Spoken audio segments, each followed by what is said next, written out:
Fala comigo, tudo bem? Eu sou Felipe Gibran. E eu sou Walter Pinheiro e esse é o RPTV. O cristão, ele deve ser de esquerda ou de direita? Roda a vinheta.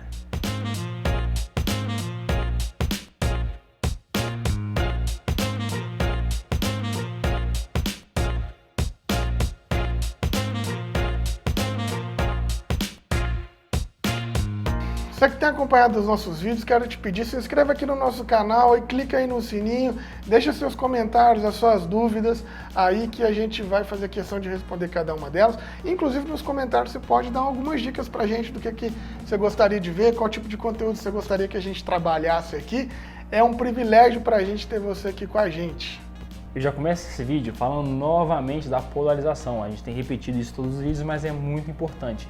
Essa polarização entre esquerda e direita que a gente vê em todas as discussões das redes sociais, do campo político, ela é muito ruim. Não porque a gente não acha que a esquerda e a direita são importantes, é porque isso desumaniza. E isso faz com que o debate fique homogêneo. Só que isso é uma mentira, porque dentro da esquerda e dentro da direita a gente tem uma pluralidade infinita, dois grupos fragmentados que internamente não são iguais. Então, para a gente entender se o cristão pode ser de esquerda ou de direita, a gente tem que entender quem é o cristão. E cristão é aquele que se baseia nos valores e nos ensinamentos que Jesus trouxe para a gente. E afinal, quem era Jesus? A tradição judaica, que é aquela que está no Velho Testamento, da Bíblia, ela vai interpretar Jesus de duas maneiras. Ou que ele era o Messias, aquele Messias prometido, filho de Deus, o enviado de Deus, ou como se ele fosse um profeta qualquer, como o João Batista. Eles até acreditavam que Jesus daria sequência ao ministério de João Batista. Alguns até falavam que Jesus, pela sua eloquência, a sua importância, as suas curas, ele era tipo como se fosse a reencarnação de Elias, ele tinha o mesmo espírito de Elias. Ou seja, Jesus era tipo ou como Messias ou como profeta. Ou como os dois, né? Então a gente tem que pensar como se dá essa relação do profetismo e como se dá essa relação do messianismo. O que era o profetismo, o que era o messianismo? Porque nós estamos discutindo aqui que Jesus Cristo é aquele que junta as figuras de Messias e de profeta. Então o que são essas duas características? O profetismo ele tem um caráter em si que é da crítica social.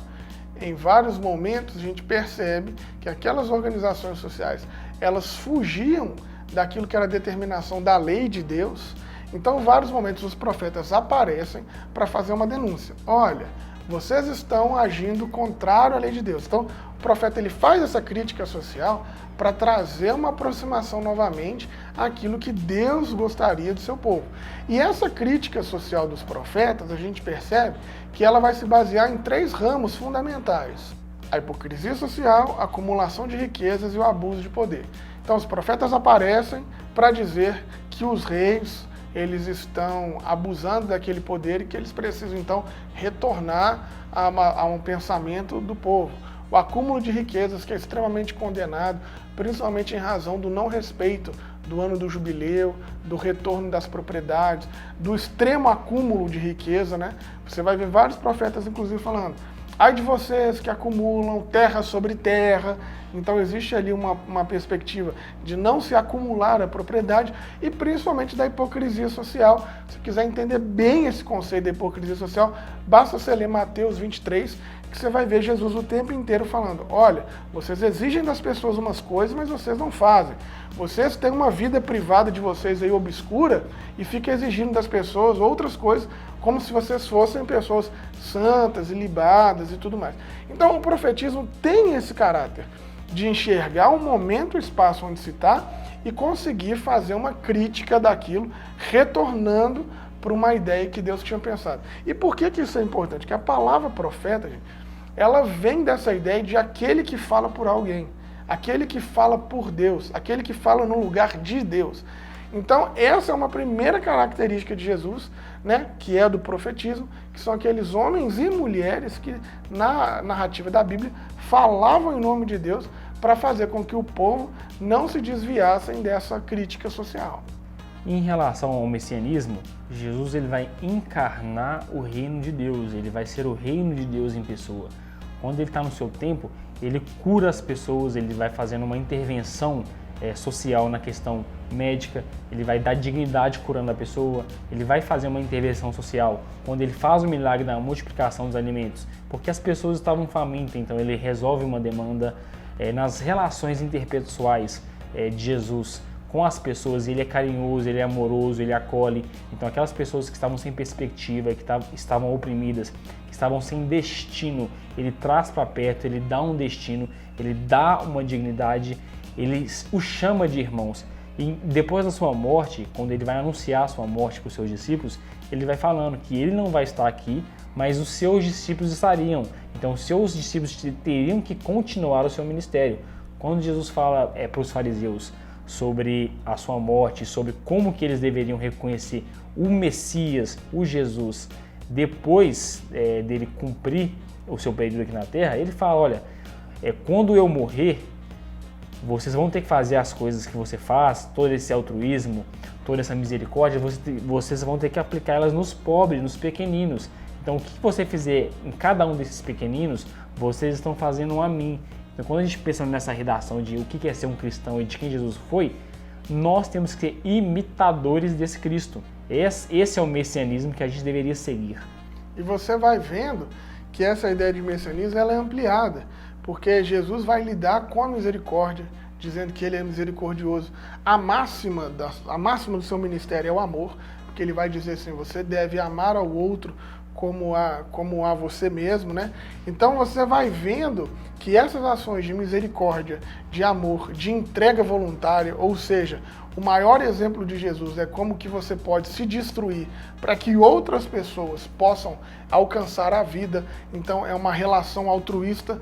Então, do ponto de vista do messianismo, o Cristo, ele vai trazendo essas figuras a ponto de você ver lá, quando Jesus fala sobre o juízo final, que na sua cabeça aí você fica pensando que vai passar um telão mostrando todas as tretas que você fez na vida. Espero que não seja assim, porque senão a gente está perdido, né? Mas quando Jesus fala sobre o juízo final, Jesus fala assim, o julgamento das nações, o que vai acontecer? Aí ele fala assim, eu estive preso e você foi me visitar. Eu tive fome e você me deu de comer. Eu estava nu e você me vestiu. Ou seja, é um Jesus que se coloca no lugar do presidiário, do faminto, do desabrigado, do desacolhido. Ou seja, o seu messianismo se dá em razão da fraqueza da humanidade. Então, se do ponto de vista do profetismo ele faz uma crítica social e ele faz uma crítica às desigualdades, do ponto de vista do messianismo, ele encarna nas desigualdades para poder modificar essas realidades. Ou seja, o evangelho é o evangelho da praxis, né? Não adianta só falar que vai fazer, tem que encarnar o seu próprio discurso. E isso é o que os teólogos da Missão Integral falaram durante vários anos e a gente ainda não aprendeu. Acabamos de falar o que é ser cristão na perspectiva de imitar Jesus, de conhecendo Jesus. Agora nós vamos falar o que é esquerda e direita. Esquerda e direita, propriamente dito, são conceitos que eles são posteriores à Revolução Francesa. Naquele período da Revolução Francesa, posterior à tomada da Bastilha, à revolta, à derrubada da monarquia, os jacobinos eles ficavam à esquerda do parlamento e os girondinos ficavam à direita do parlamento. Os jacobinos eles representavam o direito dos menos favorecidos, eles eram pessoas mais pobres, pessoas do povo, que se preocupavam sobre igualdade, se preocupavam com comida, e os girondinos eles eram pessoas um pouco mais da burguesia, que eles estavam preocupados com o desenvolvimento econômico, inspirados pelo processo de Adam Smith da Inglaterra. Então, na definição básica, a gente entende que a direita ela está ao lado do dinheiro e do avanço econômico e a esquerda está do lado da igualdade entre as pessoas. E com o desenrolar desse processo da Revolução Francesa, separando a direita e a esquerda, hoje nós podemos observar que a divisão maior entre esses dois grupos tem a ver mais com o mercado, com as instituições financeiras. A direita acredita mais no mercado livre, que ninguém controla, que as grandes corporações, os investidores, os trabalhadores, eles vão se organizar de forma espontânea para o bem da sociedade. A esquerda, ela não crê nisso. A esquerda, ela crê que ela precisa de uma intervenção estatal em todas essas dinâmicas sociais, porque senão vai haver uma grande desigualdade. Para a esquerda, o mercado nunca foi livre. Diante disso que a gente está dizendo, então nos resta pensar em quais são as atitudes, mais uma vez, que elas vão caracterizar a esquerda ou direita, porque para nós não faz a menor diferença. O cristão pode ser de esquerda ou pode ser de direita, isso não faz diferença.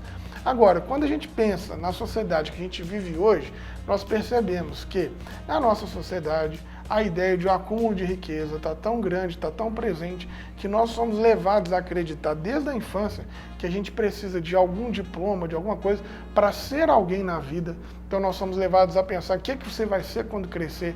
Essa é uma pergunta que inclusive denuncia a sociedade que a gente vive. Nós só somos alguém a partir daquilo que temos. Esse processo por si já acabou com o cristianismo, porque esse é um processo desumanizador. Você só é alguém a partir da sua formação, só é alguém a partir da sua profissão, da sua capacidade de ter acumulado alguma coisa, seja conhecimento ou seja dinheiro, sendo que Jesus vem para valorizar e ser humano nas menores formas humanas possíveis, né? Então só esse processo já é cruel. E a gente vai percebendo, e aqui eu deixo uma dica do livro Ação na Igreja da Cidade, de um camarada que chama Ariovaldo Ramos, que é um camarada fantástico, um amigaço, estou morrendo de saudade, inclusive, que ele vai dizer isso. A lógica como a cidade se organiza é uma lógica muito parecida com a Babel, que é uma lógica da competição e da competitividade. Cada um de nós acorda todo dia porque tem que vencer na vida. Por que tem que vencer? Porque é uma guerra, porque de dois só tem uma vaga, e eu e você estamos disputando, essa vaga tem que ser minha.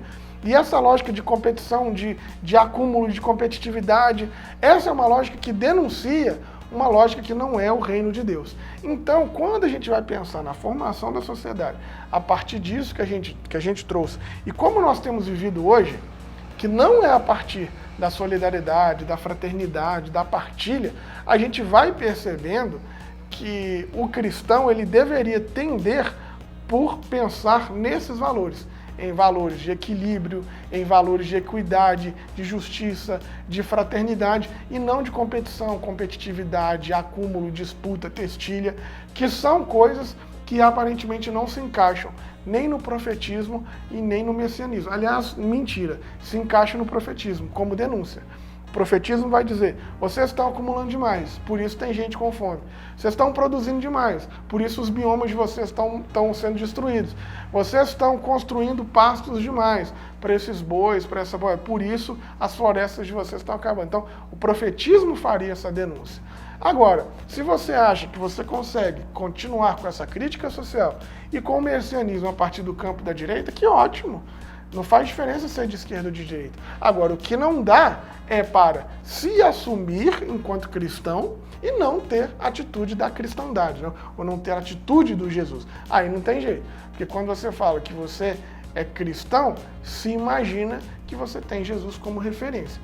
Agora, ter Jesus como referência e, de repente, pensar em como as relações elas não são pautadas pela minoria, como, por exemplo, eu gosto de lembrar sempre, o nosso antepresidente disse nas suas eleições, as minorias que se adequem ou se mudem. Onde tem Jesus nisso? Jesus diria, muito pelo contrário, deixai vir a mim os pequeninos. Ele não está falando das criancinhas, isso também é um jargão popular para dizer, deixai vir a mim os excluídos, os marginalizados, as minorias. Então veja como é antagônico. As minorias que se adequem ou se mudem. Deixai vir a mim as minorias. Espera aí, onde está o cristão aqui? A não ser que você vai dizer para mim, né? Não, Jesus não foi cristão, ele está viajando. Beleza, vou mandar um e-mail para ele e falar, Jesus, você tem que reformular seu pensamento aí, que a direita está te cancelando. E sabe o que é o mais engraçado, Gibran? É que essa pergunta, se o cristão deve ser de esquerda ou de direita, ela é pouco feita. A gente é que está fazendo ela. A pergunta que é feita sempre no Brasil é, o cristão pode ser de esquerda? Porque já tem na nossa cabeça uma ideia de que o cristão ele é de direita. Então o que é sempre demonizado, o que é sempre criticado é o cristão que tem alguma, sei lá, semelhança ou que tem alguma participação em algum polo da esquerda. E aí ele tem uma perseguição do pastor, da igreja, de uma teologia, e aí o cristão de esquerda ele tem que ficar se defendendo, tem que ficar se justificando. E é por isso que nós gravamos dessa série de vídeos, para falar desde lá do primeiro dessa demonização do cristão de esquerda. Então esse vídeo aqui, esse último, com esse tema, o cristão pode ser de esquerda ou de direita, é para poder mostrar que esse cristão que é de direita, que já acha isso normal, não é normal. As nossas bases teóricas, os nossos referenciais teóricos são a Bíblia, são os profetas, são Jesus. Então você tem que pensar não nessa questão de ser de esquerda ou de direita, porque a gente acabou de ver aqui que o principal é a leitura teológica textual. Você tem que abandonar o seu conservadorismo e os seus aspectos econômicos de direita que você não critica, porque você já assumiu eles como se fosse normal. Não é normal. Em uma sociedade que pensa no liberalismo econômico, que prega uma questão do desenvolvimento, aumento do capital, aumento dos recursos, o mundo nunca foi tão rico, a gente nunca produziu tanta riqueza, mas a desigualdade não diminui. E nos países de terceiro mundo, que é uma linguagem antiga, a gente percebe isso de uma maneira maior. Nesse momento de pandemia agora, quais são as pessoas que estão sofrendo? São as pessoas ricas ou são as pessoas pobres? Quais são as políticas e os partidos que defendem as minorias, os mais vulneráveis e os pobres? E quais são os partidos políticos e a ideologia que defende os ricos? Essa é a resposta. No livro do Jacques Ellul, que chama Jesus Cristo Revolucionário, e vou fazer aqui uma menção, né? Jacques Ellul talvez seja um dos meus autores prediletos. O Jacques Ellul, ele vai dizer que não tem como um cristão, um evangélico, né, alguém que encontrou Jesus, se tem compromisso com Jesus, é impossível ele ter um compromisso ideológico exclusivo com a esquerda ou com a direita. Que o compromisso de quem conhece Jesus é com o reino e com o reinado de Deus. Inclusive, ele traz um exemplo muito fantástico, que ele diz, em espaços da esquerda, onde há um totalitarismo, um abuso e tal, ele seria de direita.